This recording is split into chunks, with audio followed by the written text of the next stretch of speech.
engine worked over the former Highland Main Line was in 1986, when Number 9 and Maud worked light engine to Inverness Open Day. In November 1993, this most scenic of main lines saw a passenger train once again, this time headed by John Allen's Scottish Black 5, 44871.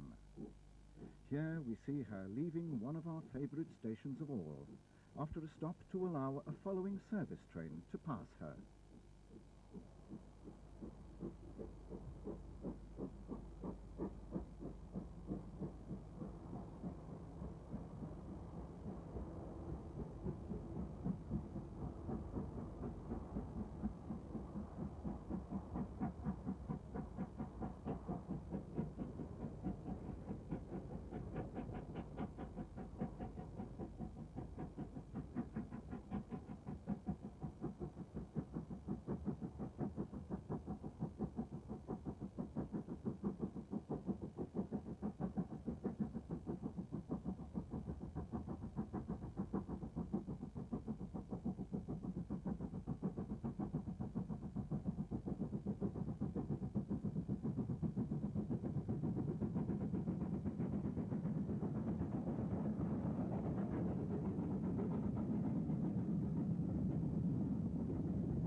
Our first feature starts in the other principality, which saw steam on the main line in the autumn. Wales's two main steam routes saw the first double-header programme for some time, featuring the consecutively numbered 80079 and 80. Here they leave Welshpool.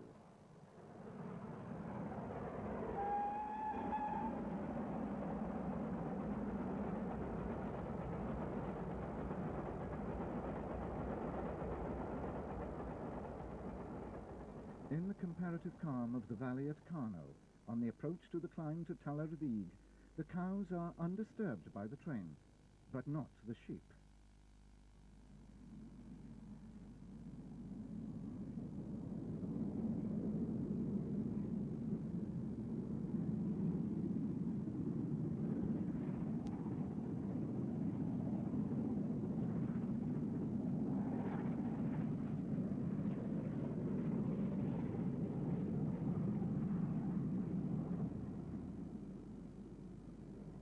The train started at Crewe and ran on time or ahead of it to Aberystwyth. On the last climb of the route, nearly at Aber, the engines were slowed, necessitating this slippery restart.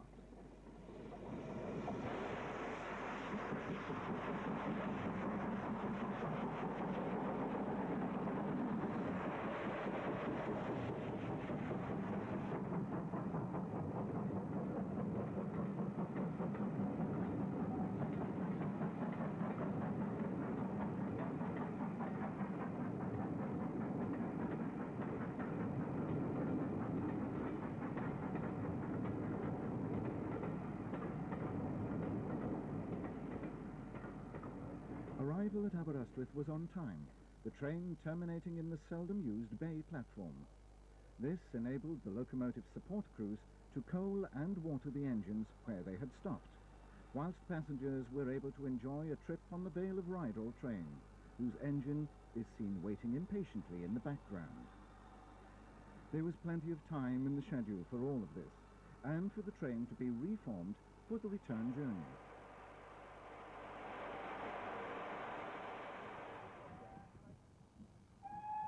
After running round, 80079 once again led the train away on the return journey after a sprinter had left.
we caught the train again as it ran around the Derby estuary.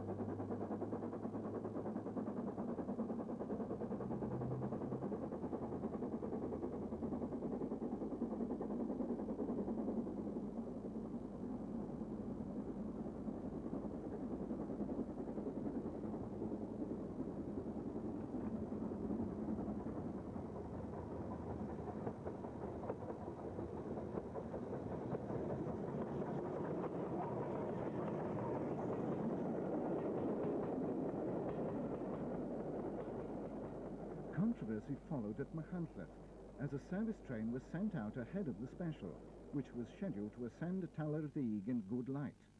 But by the time we saw them approaching Chemist Road, the light was failing.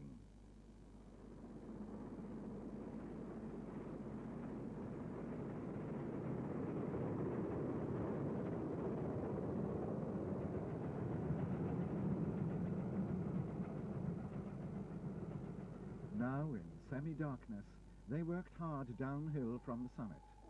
This was the only Cambrian steam for 1993.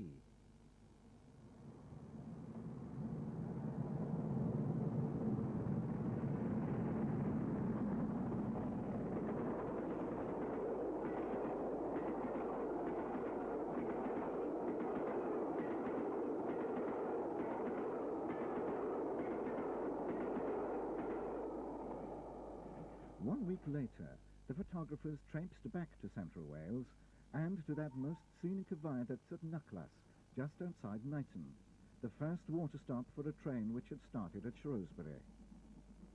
9 coaches were supplied for a return to South Wales, this run heading for Carmarthen, with 80 on the point.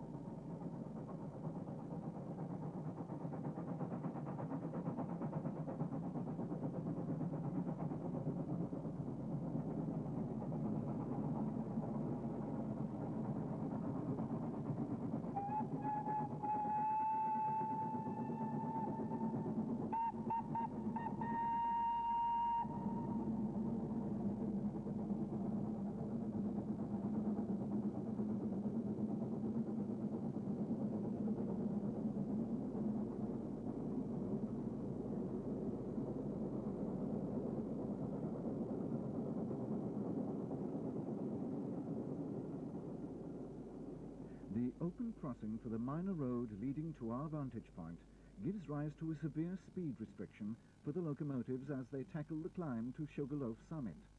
But it gives us a chance to see them get to grips with their train again.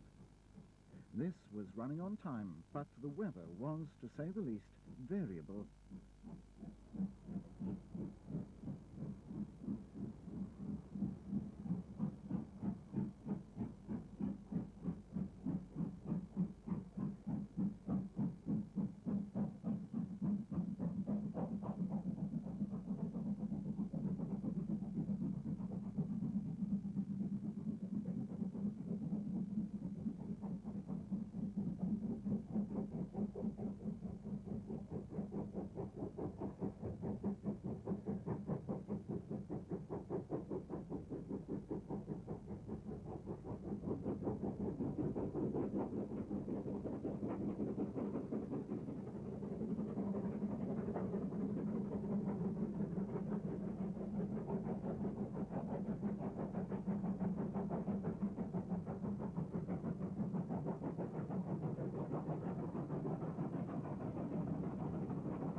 Between Sugarloaf and Pantafunnan, the heavens had opened.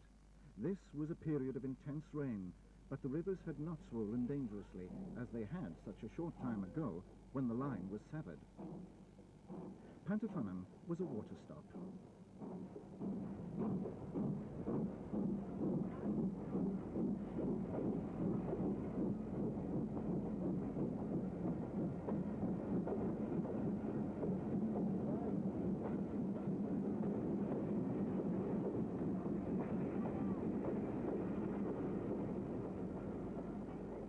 A fortnight later, after an interim visit to Pembroke Dock, the train started at Pantafunnan for the return run to Shrewsbury.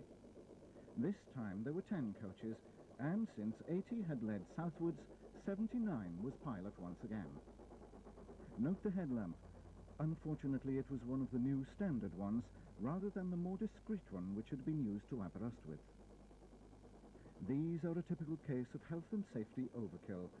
No one's been hurt by not seeing a steam engine.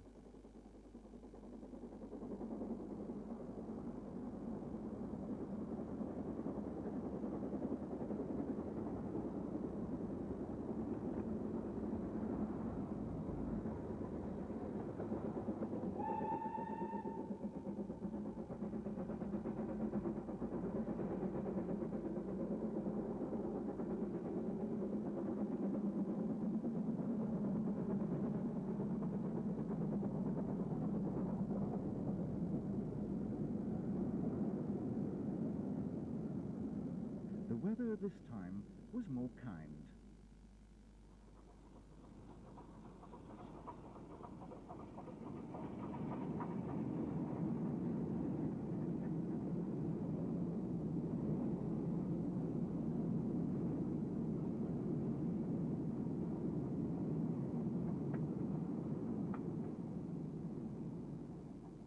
Once again, we see the engines tackling Sugarloaf, this time heading up to the tunnel amongst the trees.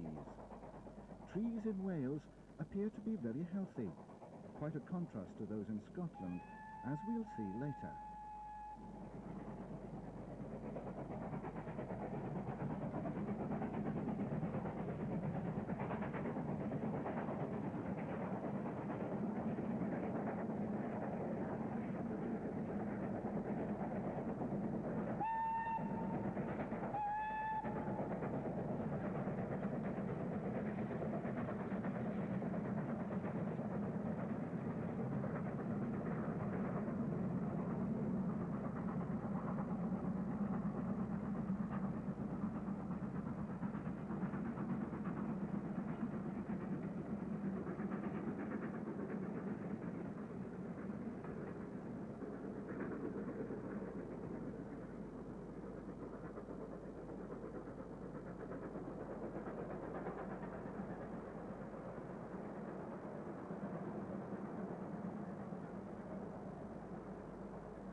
Although once despised, standards are now very popular engines. A major gap in their ranks has been Class 5, since the Nene Valley 73050 retired some time ago, and it's now been filled by the Mid-Hants 73096, bearing its correct number.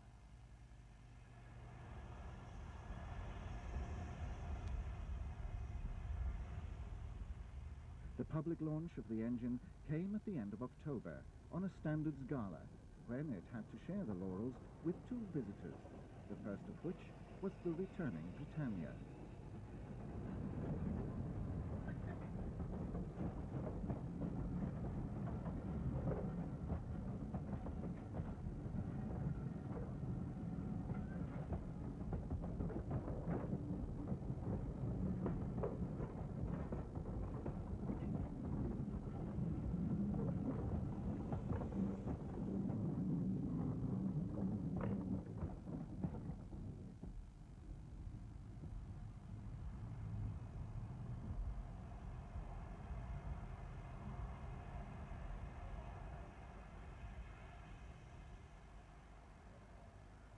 Perhaps they were treating the new engine gently, but this was certainly no ball of fire departure.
wasn't always treated gently.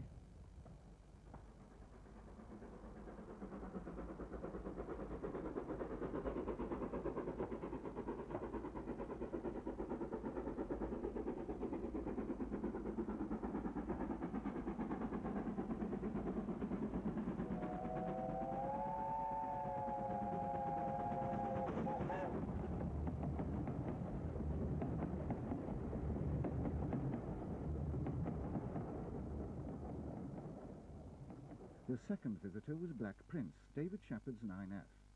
We are told that this is the first saturated 9F, as the superheater flues were blanked off during its overhaul. Be that as it may, she was accompanied by Swanage during the gala.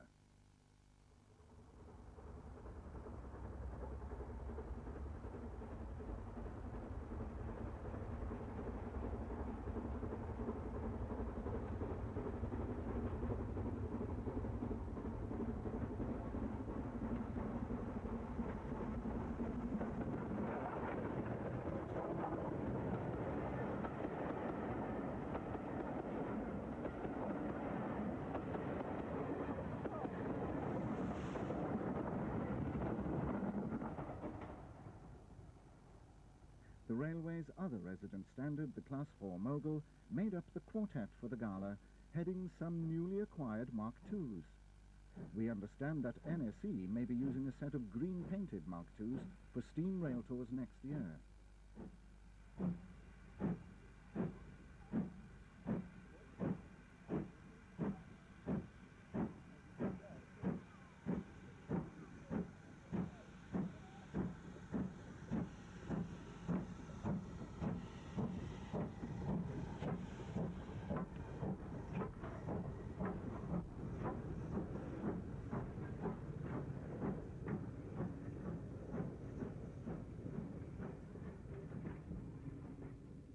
Swinging into view on the turntable at Swanage is another photographic reincarnation, Bournemouth M7 pilot 30108. Once again, Jeff Silcock was responsible for the transformation.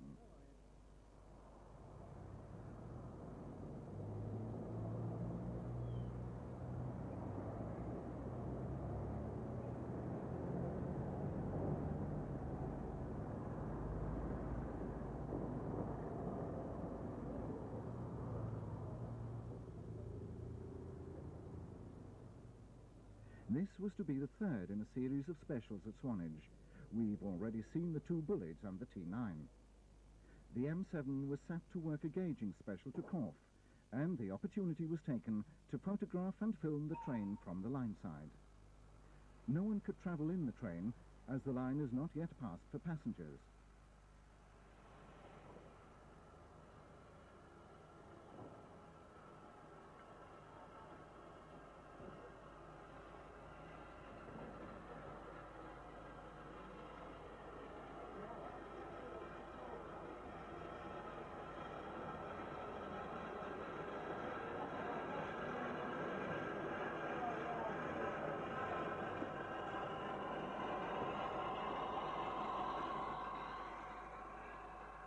Stock for the morning run consisted of 2 Monsell coaches and a PMV.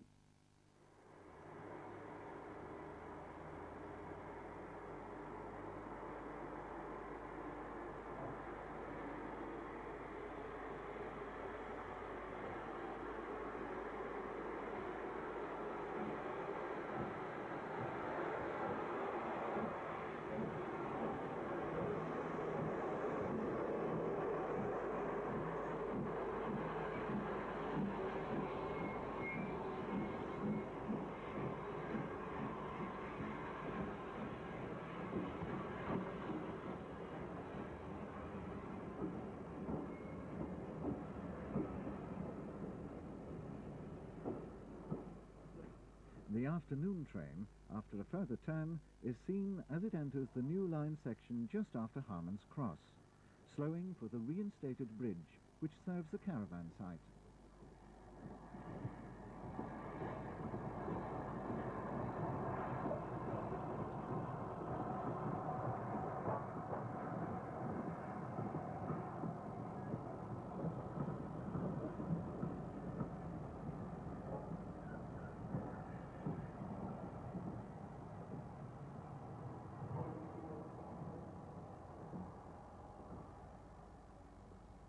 One of the functions at Corfe was to shunt the works train, which is stabled here as the railway pursues its goal of a new station just outside the village at Norden.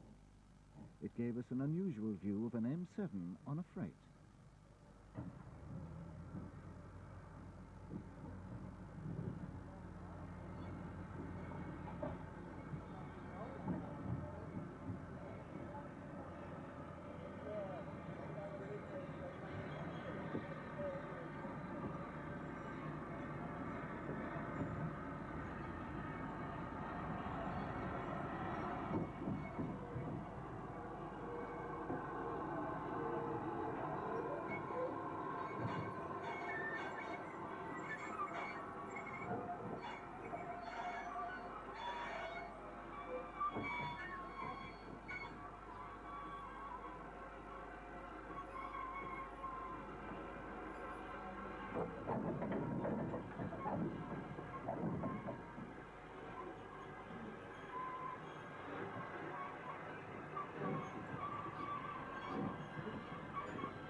This is just one of the views we've all been waiting to recreate. She's heading towards Wareham, and one day she'll get there.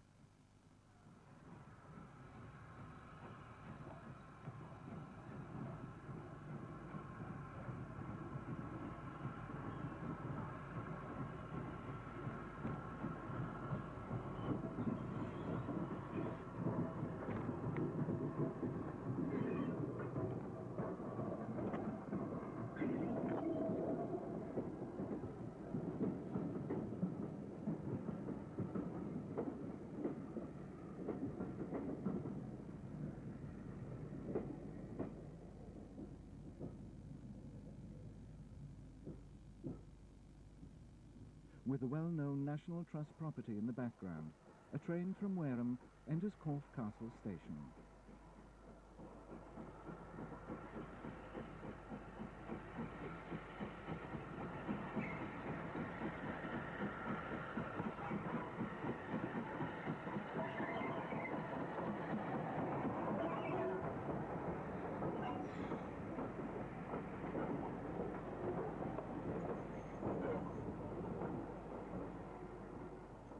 The PMV was dropped off for the afternoon, giving a degree of variation, and the engine turned. It gives us an idea of how it used to be when M7s ruled the Swanage branch.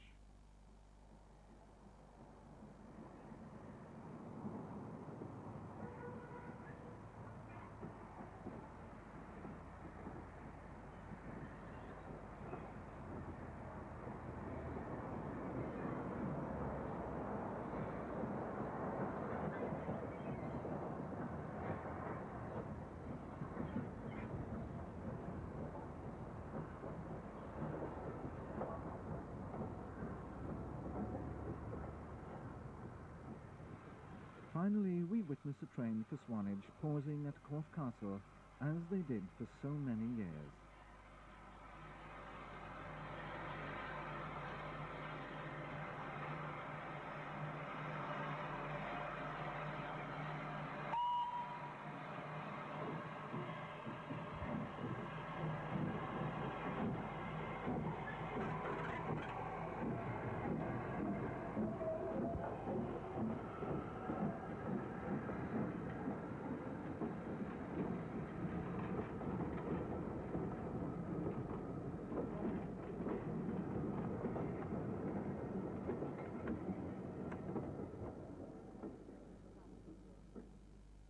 The man responsible for so many of the popular repaints and specials is Jeff Silcock.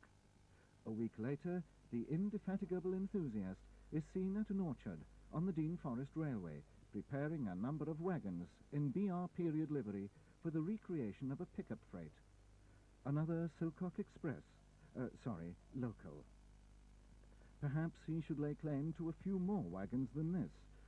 Reactions to remarks on the poster are unrecordable.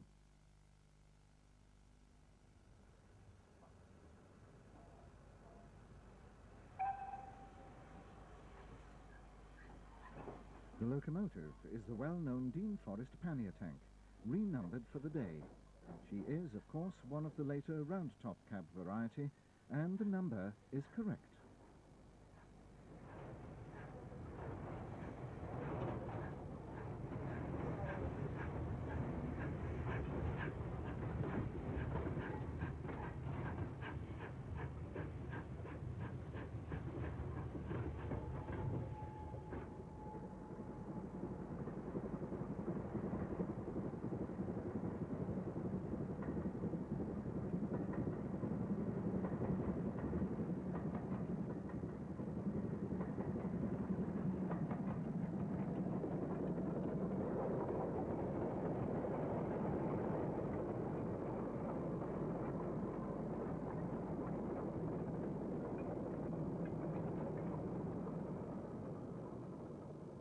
We joined Jeff and the Dean Forest staff on Friday the 29th of October as they were preparing the train for the following day's special photographic run. Shunting took place at Lower Forge, where the railway's collection of goods stock is normally stored. This involved a lot of toing and froing.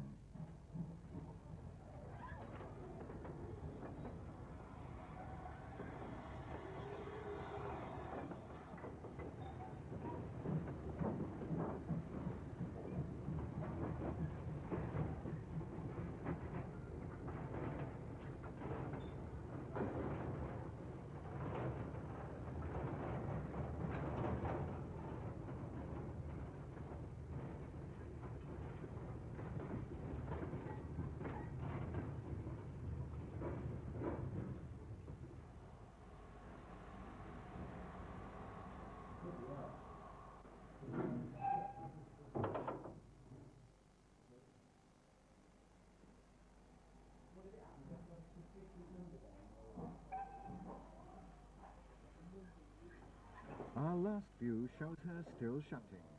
The train was run at 9 a.m. the following day. We are indebted to Norman Burrows for arranging this event and for us to film it.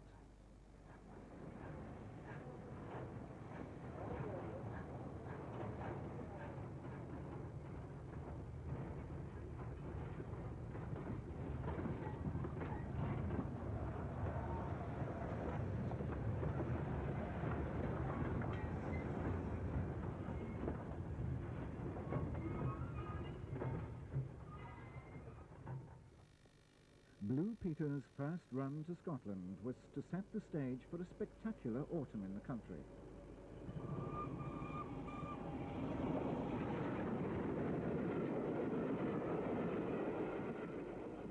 This was her run up the Glasgow and South Western Main Line to Bowness. It was a particularly good value rail tour, as the engine broke the ban by working without pilots under the wires out of Carlisle, which a broken fan belt prevented us from seeing, and around Glasgow. She ran via Falkirk to Bowness Junction, but then went on over the Forth Bridge and round the Fife Line to Perth and back via Stirling to her temporary base at Bowness. No trouble was experienced.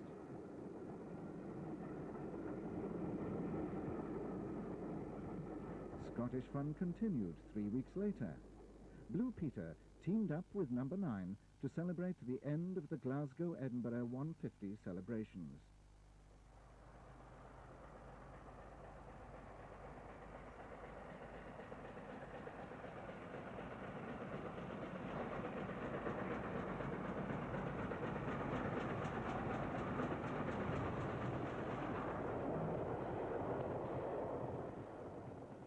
Presumably a Scots year is like a baker's dozen.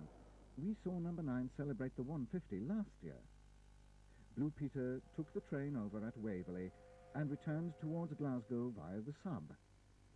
Her American chime seems very similar to Class 91's.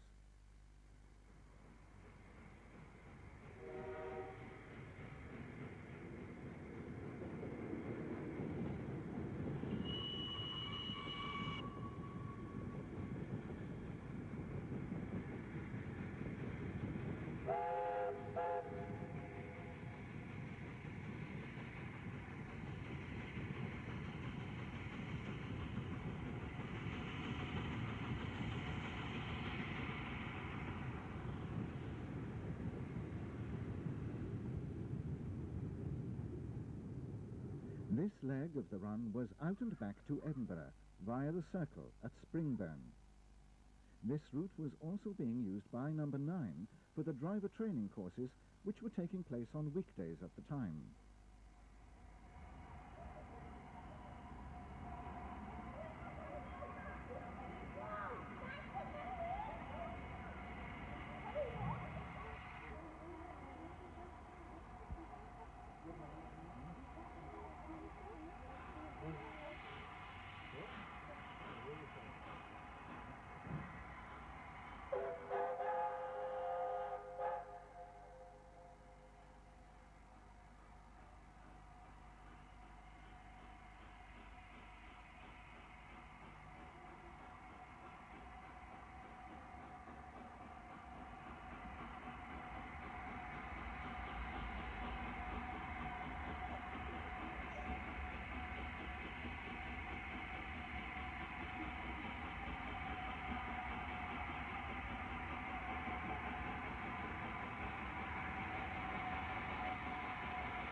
The final part of the tour involved number 9 again, working from Edinburgh to Glasgow direct, terminating once again at Glasgow Queen Street.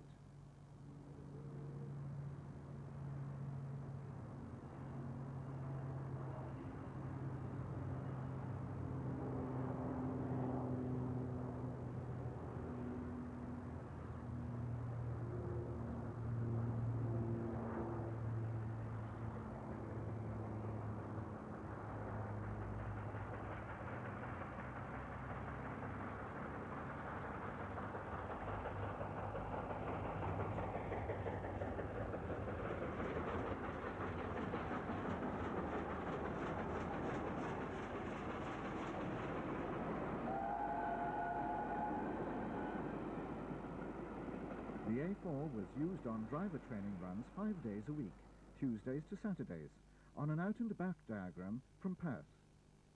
She only missed 2 days, which were to be made up in mid-November. The train ran to a timetable and was available to passengers. The loco wasn't kept immaculate for once, and recreated a real 60s feel.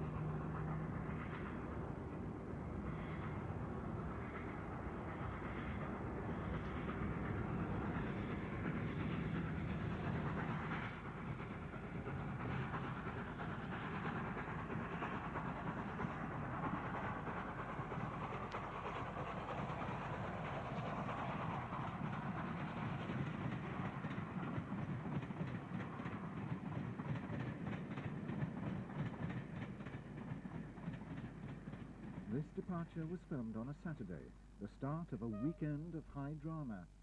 Scheduled trains included the return of 44871 from Fort William and Blue Peter to Aberdeen, her old hunting ground. The drama started at Fort William.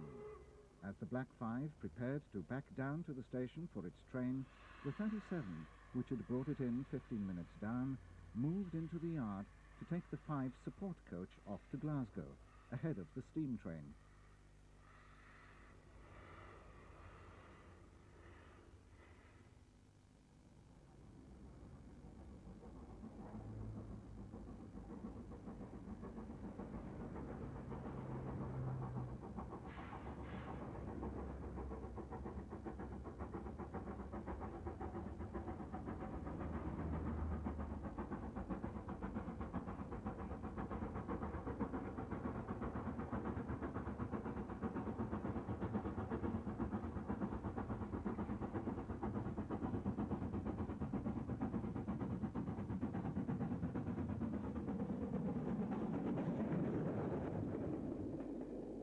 As a result of the 37 taking a path ahead of it, the Black 5 left late, slipped in Monessie Gorge, and arrived at Tullach an hour down.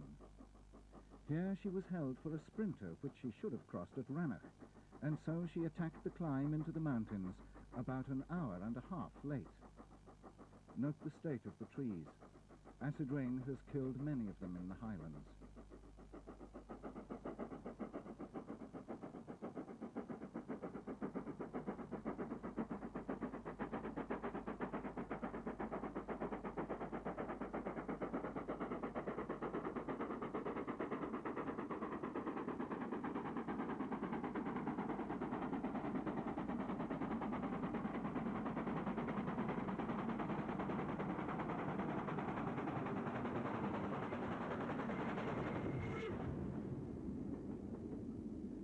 A long catalogue of disasters, with slips at Glen Douglas and on the Edinburgh sub, meant that Blue Peter's Aberdeen run set off from Dalmeny on the other side of the Forth Bridge around an hour and a half late the following morning.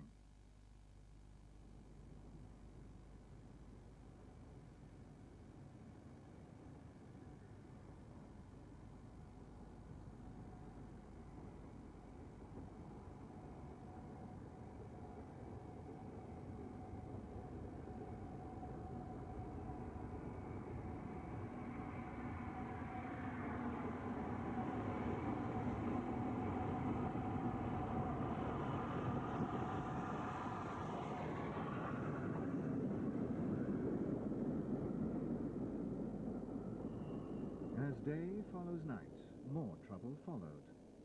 Ice on the rails in a cutting and a signal check at the foot of a bank meant that the A2 took an age to reach Dunfermline.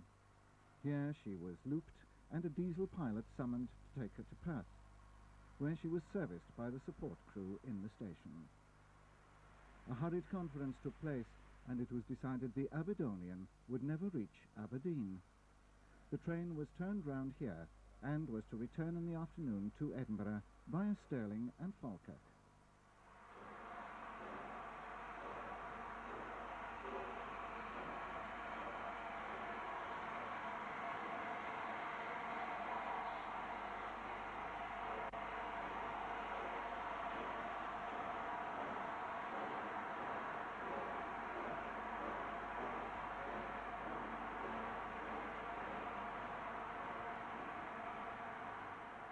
This revised run gave rise to some magnificent scenes, as the weather, though icy, was clear. As she climbed out of Falkirk, she caught that elusive glint.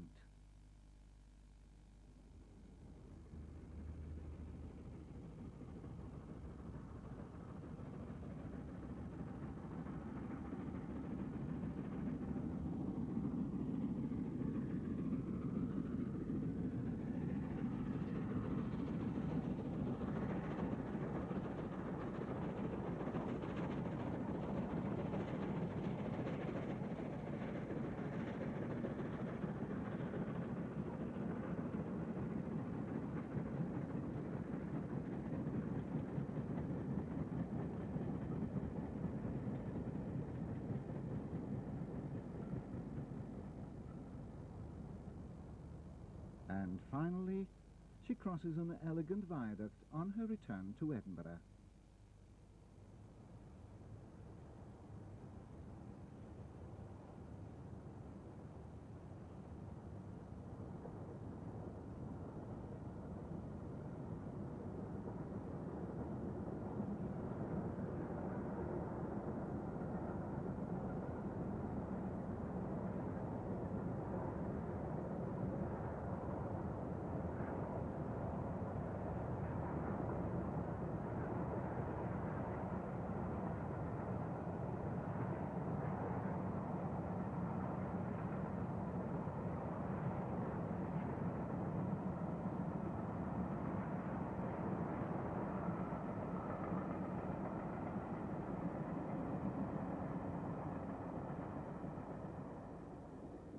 The next event was another Black 5 back from Fort William. But where's the train? Surely this wasn't an attempt to give 447-67 a load it could definitely cope with over the hills.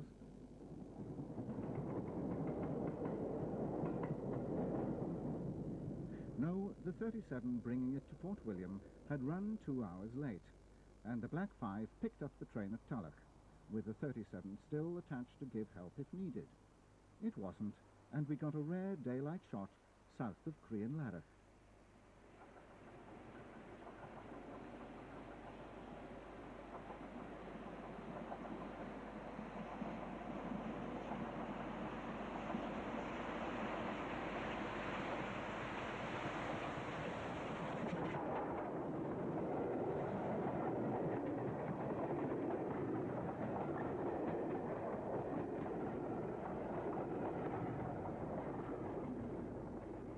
This was to be a nearly successful weekend.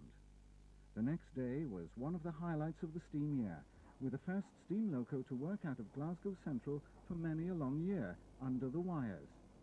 John Allen Sovereign, the pride of Scotland now, worked 3 trains on the Sunday across the Clyde to East Kilbride, a branch of the old Glasgow and South Western. We were accorded the privilege of a trackside host to enable us to get these exclusive shots courtesy of ScotRail.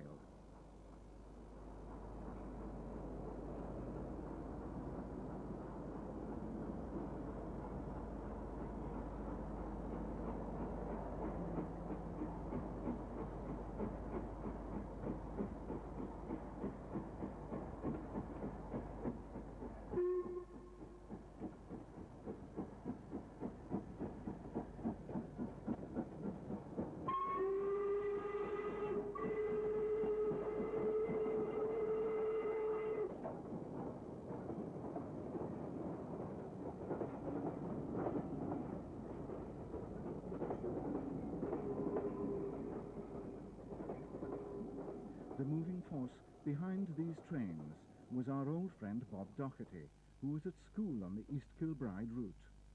He moved mountains and overcame the usual objections to secure a very unusual working over a true suburban branch.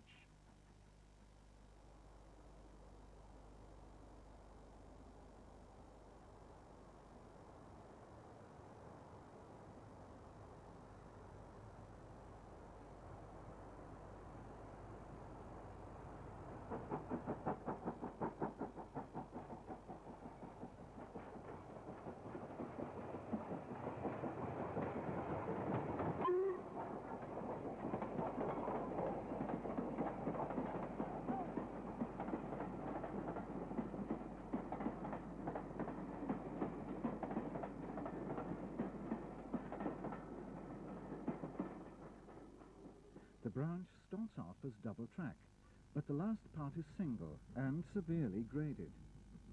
This was the choice location on the line.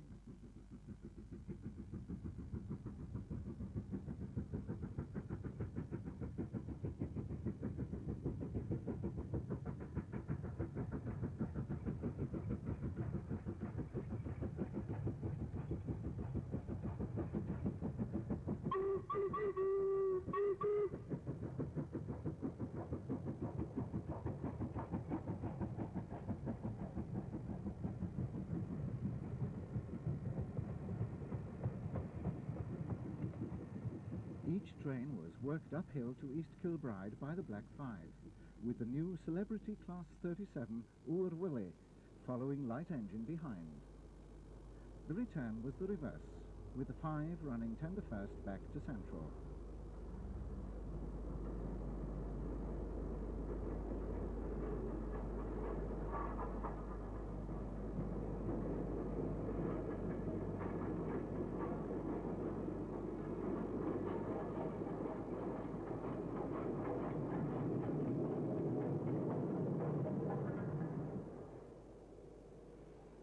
She's really the groundbreaker of the year. As we saw in our opening sequence, 44871 brought steam back to the Highlands with a successful run to Inverness. Here's the historic start out of Perth. Fog didn't bode well.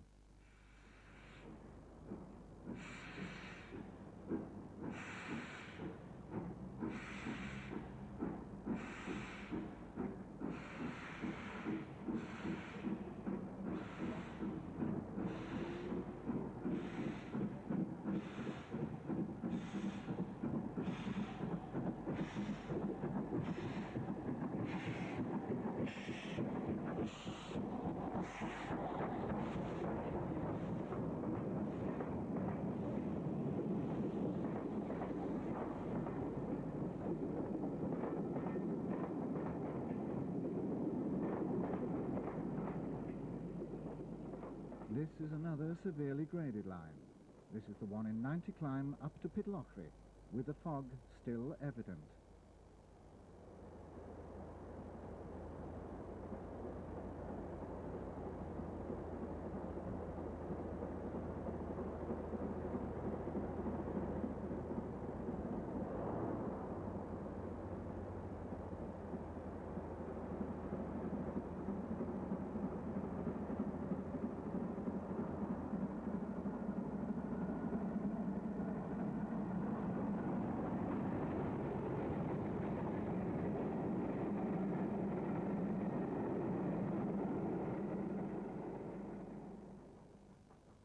After a water stop at Blair Athol, it was all out for the climb up the hill. Here she's attacking the 1 in 72 at Struan, about a third of the way up the 17-mile climb to Drumachta summit, 1,484 feet up.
There's a brief respite at Down the Spittle, of which the Black Five took full advantage.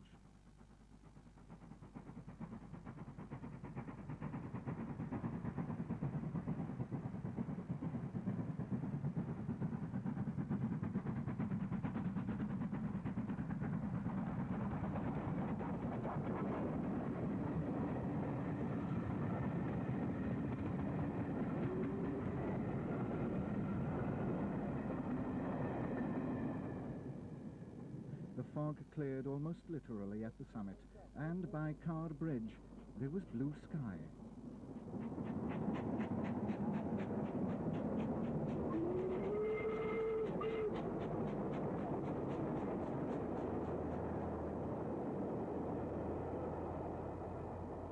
Here the engine was racing along level track, but she was soon to encounter the steepest gradient of all, a 1 in 60 for the climb to Slocht, accomplished with ease. Originally, it had been intended for her to make an out and back run the next day to Aberdeen, but this was switched to a brief 35-mile one-way run to Aviemore in the early morning.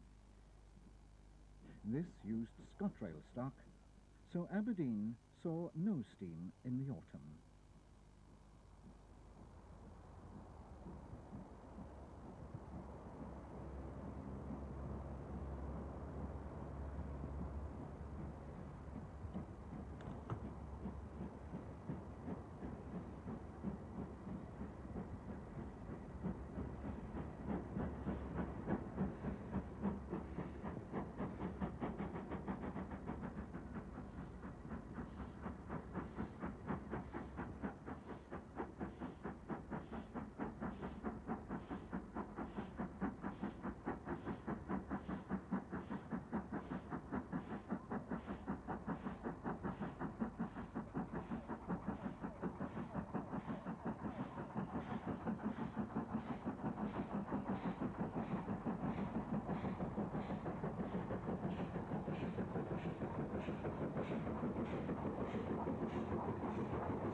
This saw another heroic run by the Black 5, here climbing the 1 in 60 to Slocht.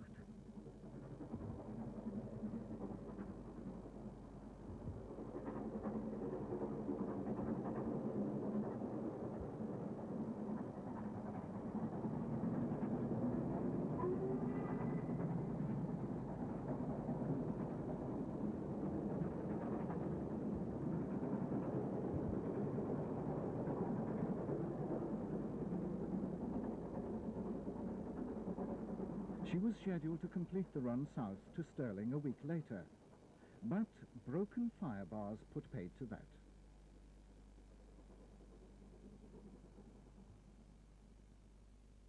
The autumn's preservation galas included a large number of diesel events, notable amongst which was the Paignton and Dartmouth steam railways, when no less than 5 Class 50s were paraded. This is the visiting 50042 Triumph, making its maiden appearance away from its home on the Cornish Bodmin and Wentford Railway.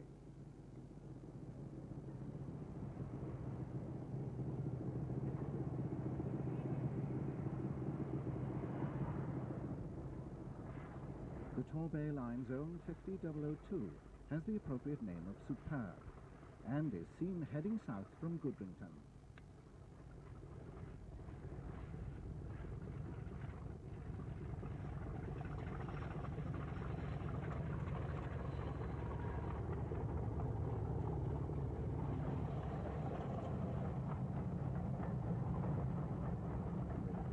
PR provided the other 3, Lehre's well-known triplets. 2 were used in each direction for a rail tour from London to Paignton, the engines then transferring to the preserved line. Here D400 and Glorious leave the terminus at Kingswear. It seems likely that Glorious will become the official preserved locomotive for the NRM when they are retired next April.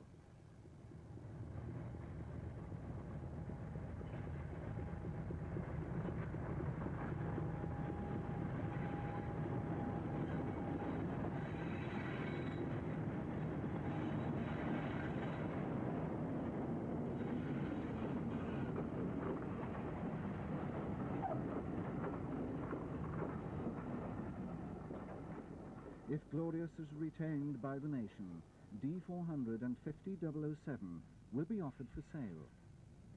Jeff Hudson of Lehre promises a spectacular exit for them.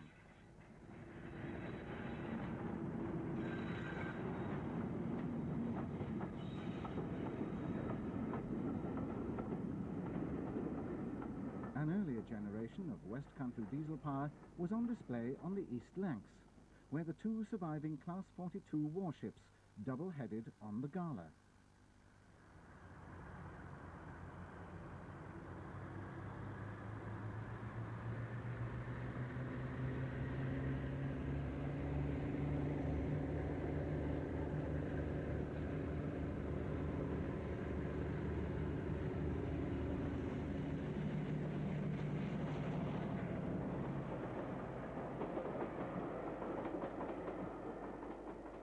The first coach of the train is Pete Waterman's Great Western Observation Saloon, newly restored. His Class 25 headed the railway's 40 away from Bury later in the day.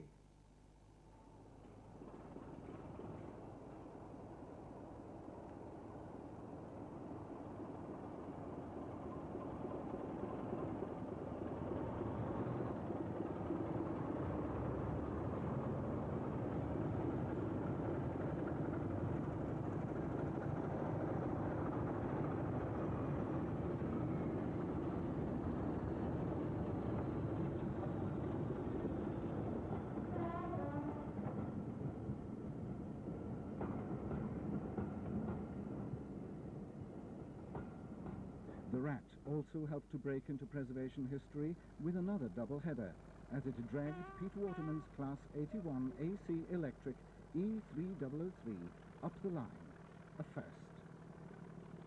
The saloon was at the back of this train.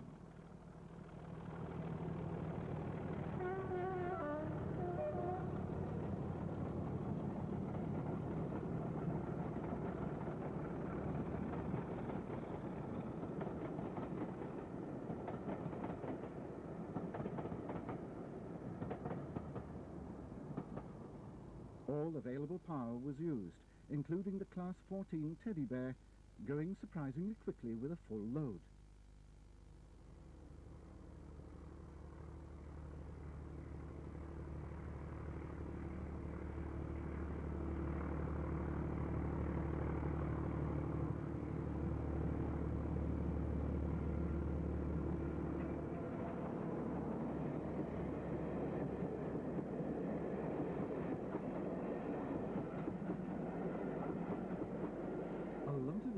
Centred on the Bury to Buckley Wells shuttle, as the latest addition to the working fleet of Mr. Waterman, D1501, displayed its new paint scheme.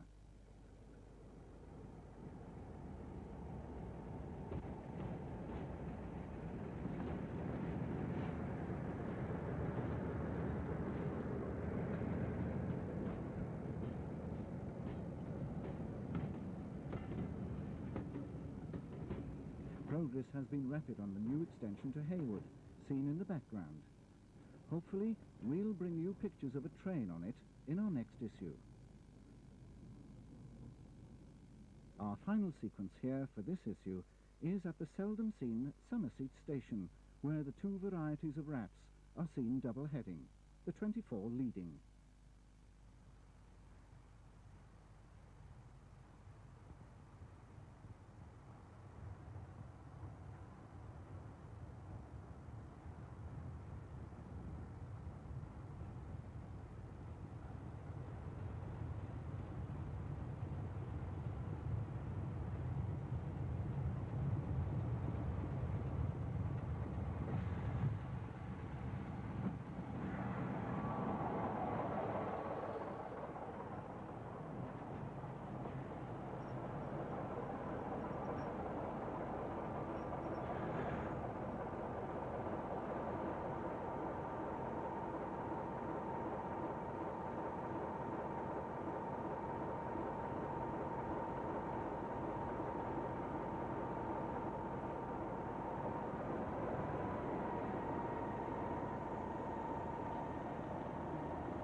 Back in the West Country, the West Somerset Gala included a visiting Class 20, D8110, resplendent in BR green, from the South Devon Railway.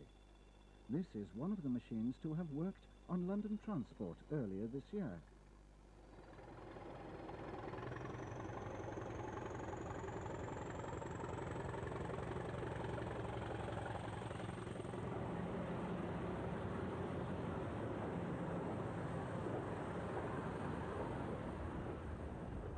The second Heineck, which carried Dutch livery for a while, has been repainted into an authentic blue livery once again. Here she leaves Williton after passing her green sister. The train includes an unusual liveried coach.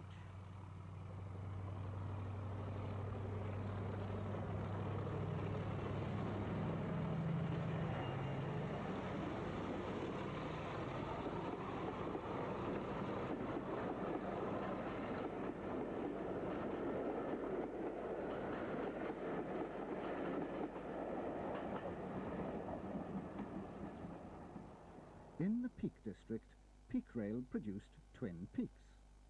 The line now has 4 of the former BR Saucer Type 4s.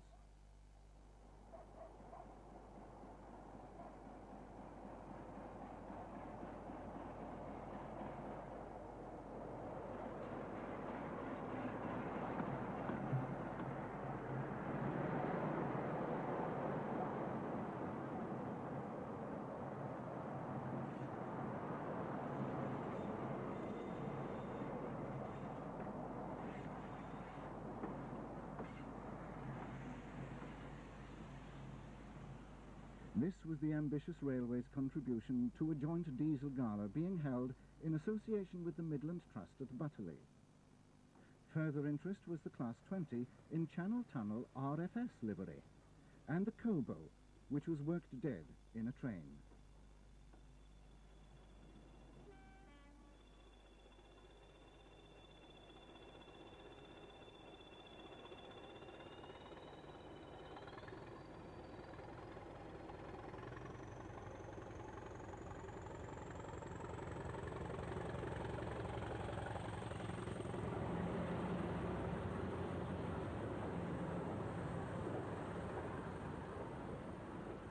Over at Butterley, the event saw the working of the former D1500, 47401, double heading into the sunset.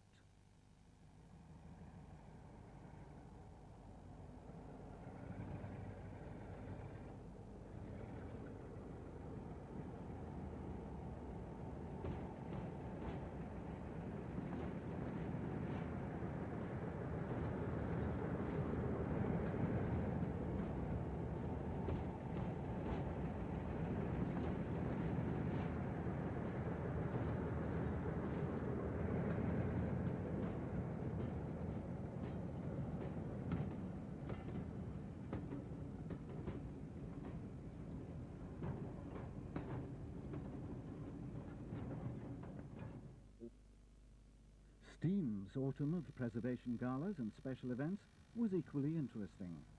60103 continued her controversial second career with a visit to the Gloucester and Warwickshire Railway at Toddington.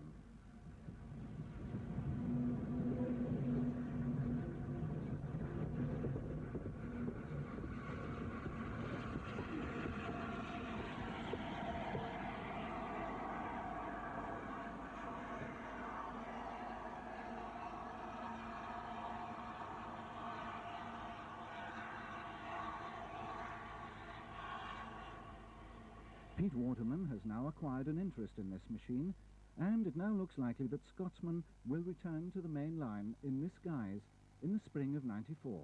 Let's hope so.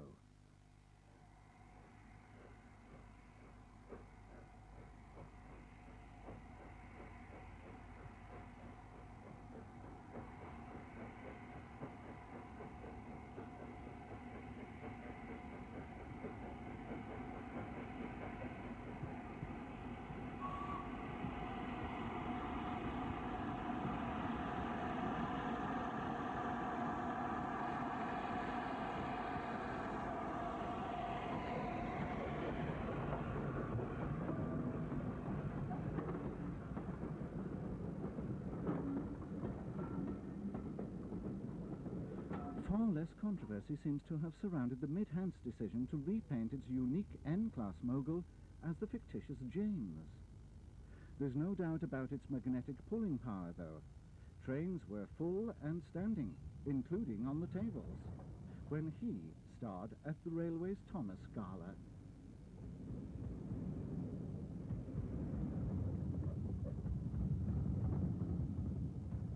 A proper southern repaint has taken place on the East Somerset, where the long-awaited E1060 tank returned to service, its first in preservation.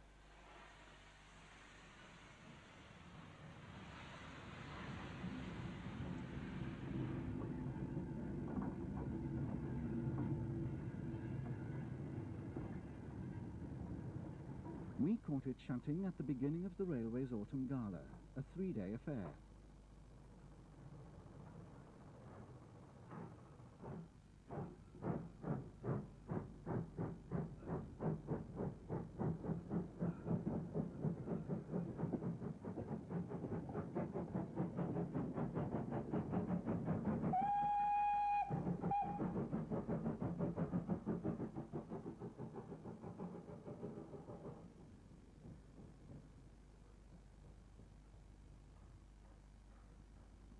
On the Great Central, memories were stirred by the Black 5 on a short local.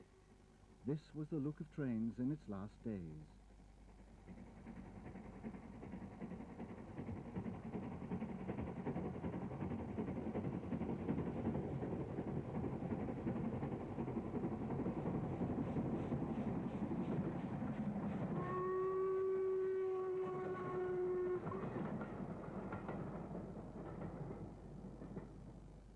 The 5, now cleaned up but without lining, also headed the demonstration mixed freight.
The Seven Valleys Gala took place over 3 days with 48-hour running.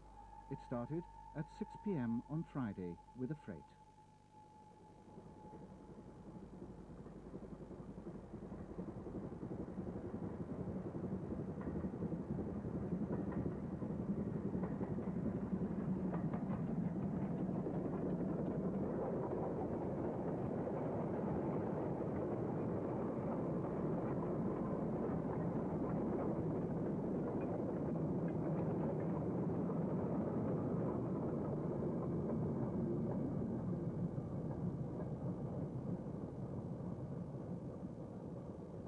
The freight had to stop running at midnight due to local residents' concerns, but all-night operation gave rise to magnificent scenes such as these.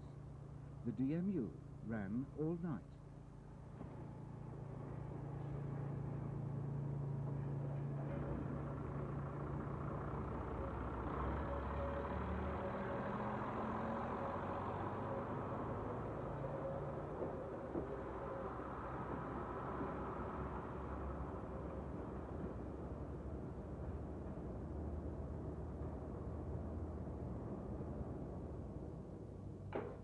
Staff worked 3 full 8-hour shifts around the clock.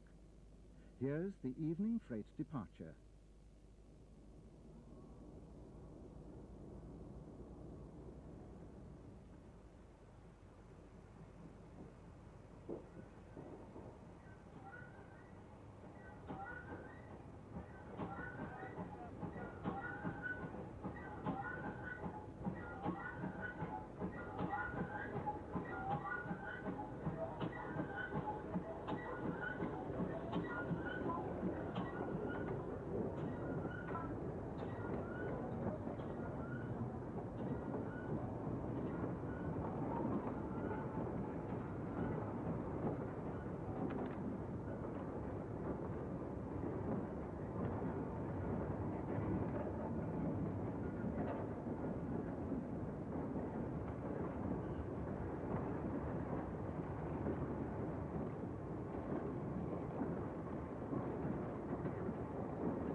In daylight the next day, we see the first of the visitors to the line, the North Staffordshire Wandering 4F 4422.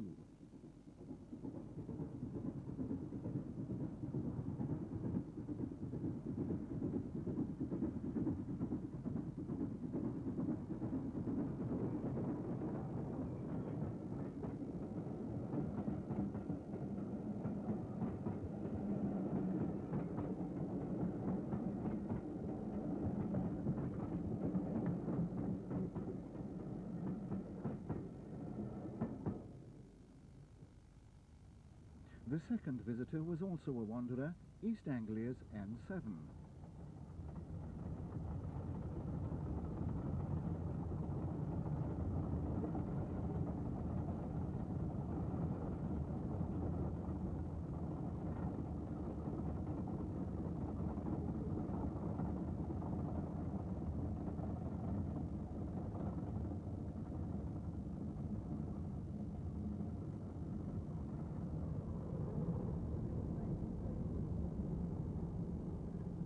Triple-headed panniers gave a memory of the Lickey Bank, ascending Bewdley Bank in fine style.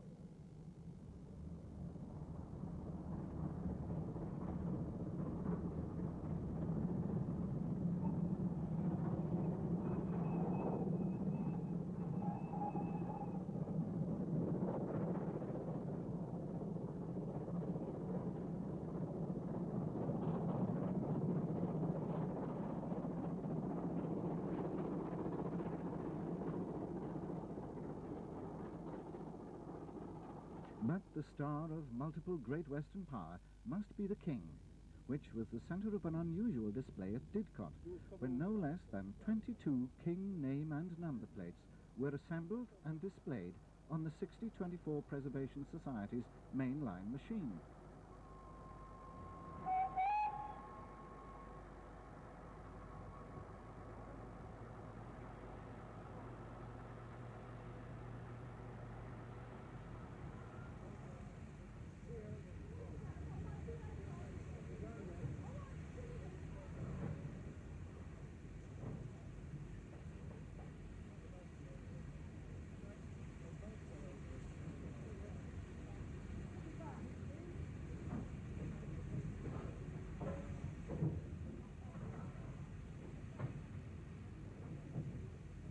star attraction was the reproduction of the streamlined King 6014, for which a special splasher was created.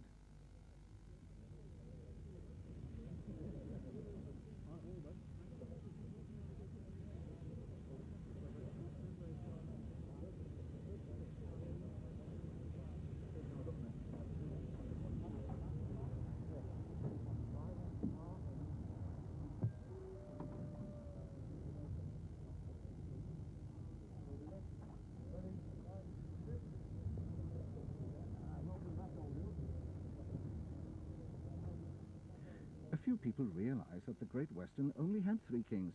Well, there must have been at least 3 of them, since they're preserved. They rang the changes to make 30, like this. Very cunning. Sorry, GWR fans, we're only kidding.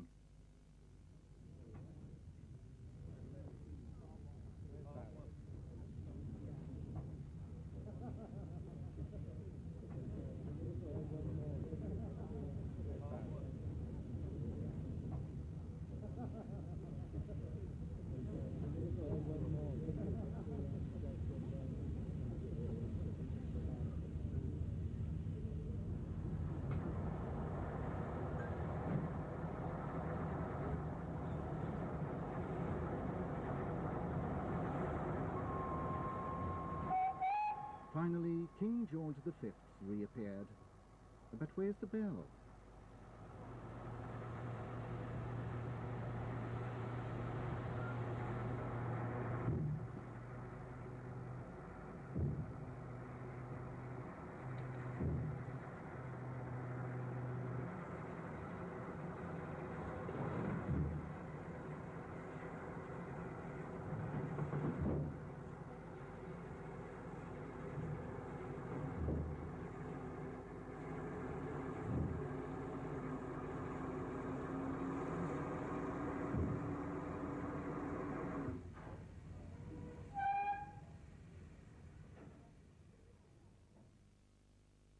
On the main line, Didcot released the Duke once again for a winter programme. First off was a tour to Kidderminster via the Cotswolds line. This tour was unusual in that the Duke went beyond its destination to Stourbridge Junction to run round its train.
Another seldom-seen machine and line is seen next, as Bahamas visited Holyhead on the first of 2 autumn tours along the North Wales coast.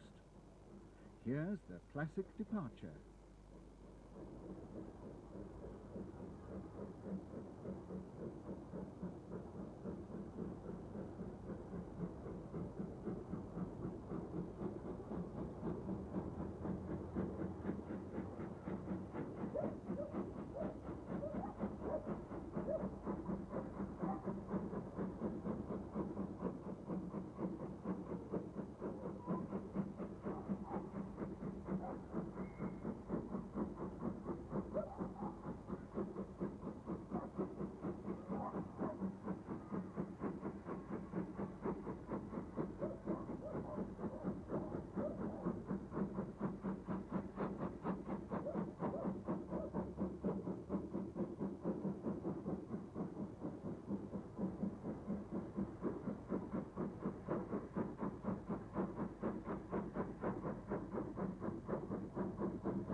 maverick steam operator is David Smith at Steamtown. He turned out his 8F 48151 for a one-off run across the country to Scarborough. Here she passes the Midland sheds at Carnforth.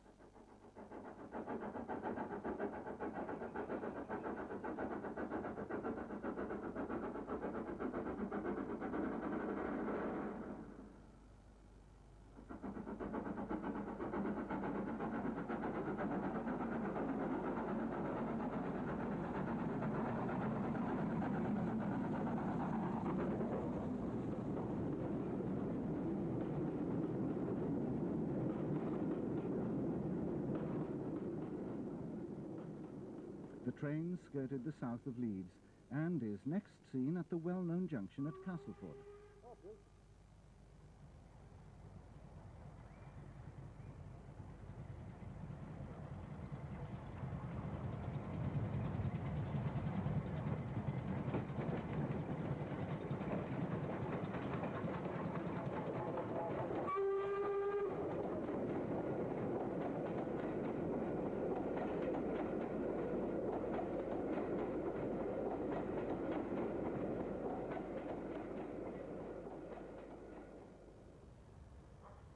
One long-lost engine was miraculously restored and even named.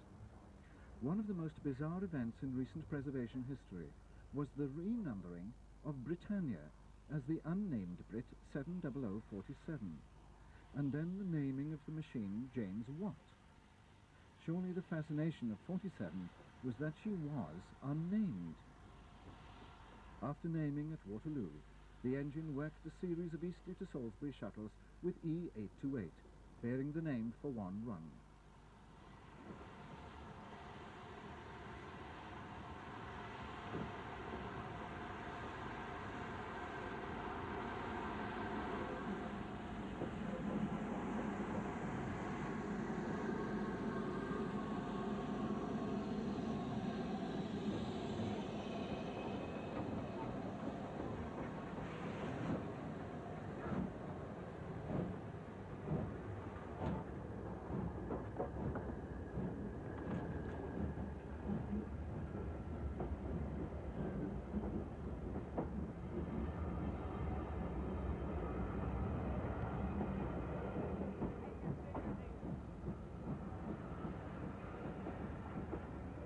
Tor Valley had a busy autumn, also running from Eastleigh.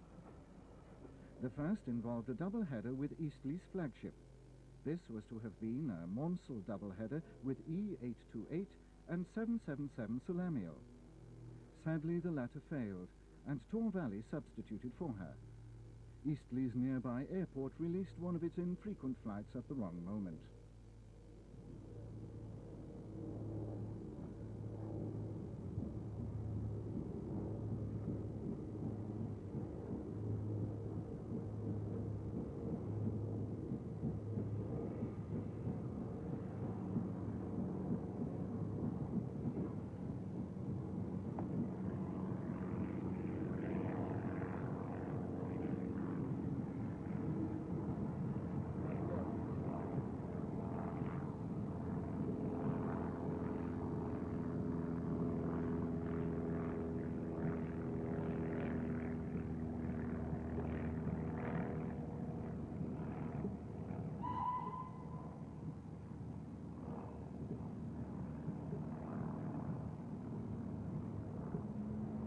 Tisbury, they were working well.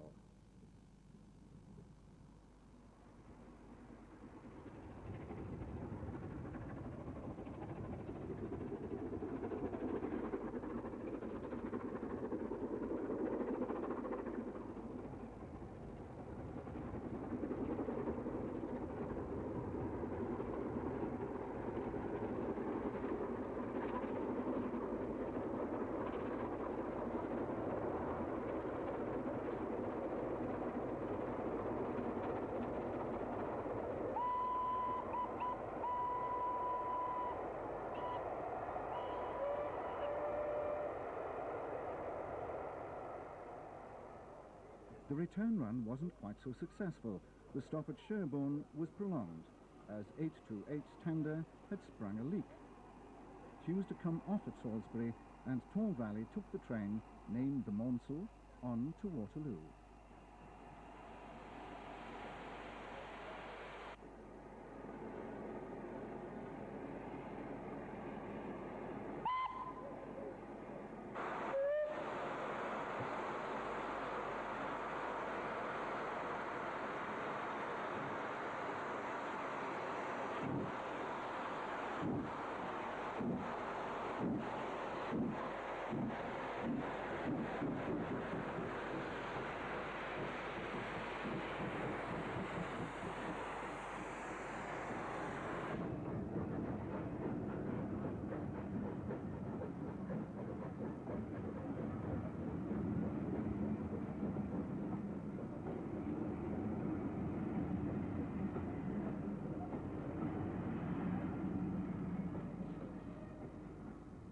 Two more trips for Tor Valley involved climbs from Exeter St David's to Central. This is the second.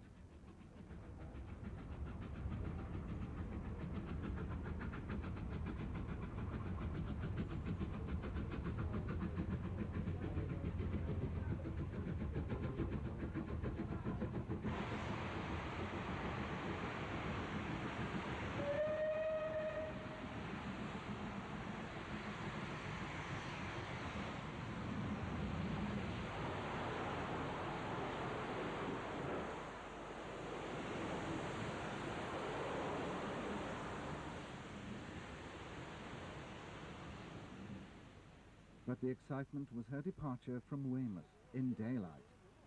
At least it was daylight, but the worst rain of the autumn put a damper on it.